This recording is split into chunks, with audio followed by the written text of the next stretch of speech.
L'état actuel des recherches permet de faire remonter au début du Paléolithique supérieur le plus ancien marquage anthropique sur paroi. L'homme a très tôt eu besoin de marquer son environnement, soit par la gravure, soit par la peinture que nous allons étudier dans cette vidéo. Il est difficile de parler d'art sans en donner une définition au préalable. Considérons ici que ce sont des dessins engendrés par des gestes précis et volontaires. Volontaires par l'action de prélever une matière colorante à l'aide d'un outil comme un doigt, un tampon ou un pinceau et de l'apposer sur une paroi. Les pigments de la peinture pariétale sont soit naturels, soit modifiés par l'homme et forment une palette restreinte de couleurs. On compte parmi les plus répandus les ocres, les noirs et le blanc. Me voici moi, archéologue, spécialiste en préhistoire, en route avec mon équipe pour une prospection archéologique. C'est après un long travail en archives et en bibliothèque que nous soupçonnons l'existence de peintures pariétales dans cette grotte.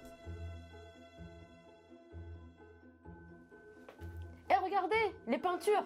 Elles sont dans un état exceptionnel de préservation. Ce serait vraiment super intéressant si on avait une étude approfondie à leur sujet. Allons chercher des scientifiques. Allez, venez voir, regardez, c'est plus très loin. Waouh, mais c'est toujours aussi visible. Bah, en fait, ça dépend. Dans certains cas, oui, et dans d'autres, comme Arcis-sur-Cure, où c'est assez exceptionnel, les peintures sont recouvertes d'une couche plus ou moins opaque, et elles ont été révélées par une technique d'imagerie. Ah, mais ça me rappelle quelque chose. J'ai lu que les peintures de cette grotte avaient été révélées grâce à l'imagerie infrarouge. Cela permet de les révéler à travers une couche opaque. Par contre, si la couche s'avère être trop épaisse, les images obtenues sont illisibles.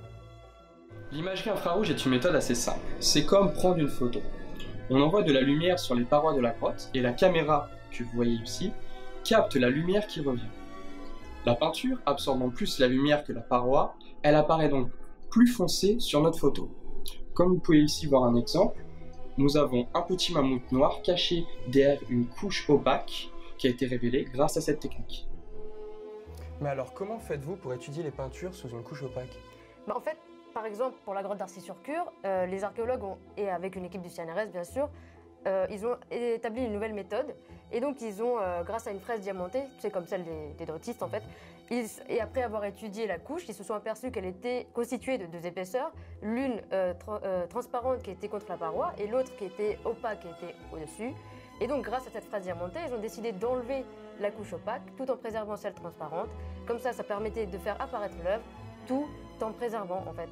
Et donc certains chercheurs estiment que ça peut être une atteinte à l'intégrité de l'œuvre, mais heureusement c'est pas le cas ici, et donc je suis impatient de savoir qu'est-ce qu'il y a dessous.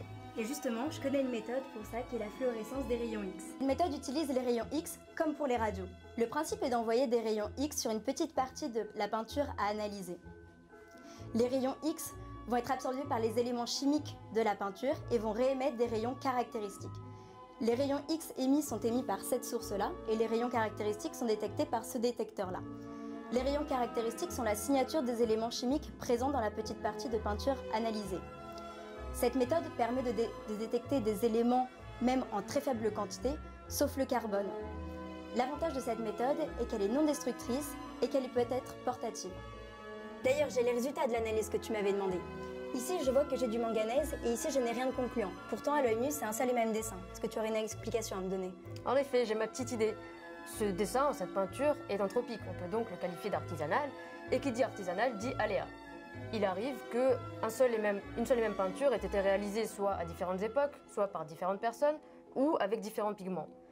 Ici, nous sommes en présence de noir, et je sais que le noir, à l'époque, était soit réalisé avec du charbon de bois ou d'os, soit avec du manganèse. D'accord, donc je peux dire que cette peinture a été réalisée à partir de deux pigments, ici avec de l'oxyde de manganèse, et ici avec du charbon, qui est du carbone, qui n'est donc pas détectable par cette méthode. En revanche, si tu veux savoir si c'est du charbon de bois ou d'os, il suffirait de faire du prélèvement. Non, rien, ne touche pas. On ne touche pas à l'intégrité de l'œuvre, aucune expérience invasive. Ce qui m'intéresse, c'est de savoir si ça a été transformé par l'homme, et là tu viens de me dire que c'est du charbon, donc ça a été transformé par l'homme.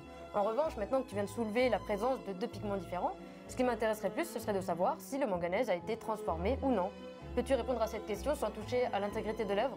Moi je peux te dire si les oxydes de manganèse ont été chauffés ou pas. Il existe beaucoup d'oxydes de manganèse présents à l'état naturel qui peuvent être utilisés comme des pigments noirs. Une fois chauffés, ces oxydes vont changer de structure mais pourront toujours être utilisés comme pigments noirs. La structure est comme une empreinte digitale et elle est unique à chaque oxyde de manganèse. Et elle peut être déterminée par la diffraction des rayons X. Des rayons X seront envoyés sur la peinture et seront déviés par la structure d'une certaine manière qui est unique à chaque oxyde. Les rayons X sont produits par cette source-ci, envoyés sur la peinture et détectés par le détecteur ici. Pour reprendre l'exemple de la pyrolusite et de la bixbyite, voici deux résultats d'analyse différents et on observe que les diffractogrammes obtenus sont différents. Alors d'après mes analyses, je peux te dire que nous sommes en présence de deux oxydes de manganèse, de la romanékite et de la pyrolusite, qui sont deux oxydes présents naturellement. Parfait, donc ça veut dire que le manganèse a été ramassé. Résumons donc la situation. Cette peinture représente un mégacéros, et grâce à vous, je suis capable de dire que l'homme préhistorique qui a réalisé cette peinture a utilisé deux pigments, l'un qu'il a transformé qui est le charbon, et l'autre qu'il a ramassé qui est le manganèse. Il a utilisé sûrement ces deux pigments parce que l'un d'eux venait à manquer et il n'avait que l'autre sous la main pour continuer la peinture.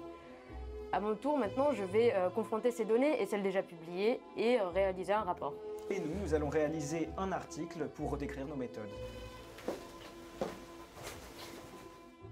Ainsi, la combinaison de ces différentes techniques d'analyse a permis d'en apprendre beaucoup sur la manière dont cette peinture a été réalisée sans y faire un seul prélèvement. Mais sans les questionnements avisés de l'archéologue, le cheminement et l'exploitation des résultats obtenus par les chimistes n'auraient sans doute pas révélé autant d'informations. La pluritechnicité et l'interdisciplinarité sont donc essentielles à la réalisation d'une étude archéologique en profondeur.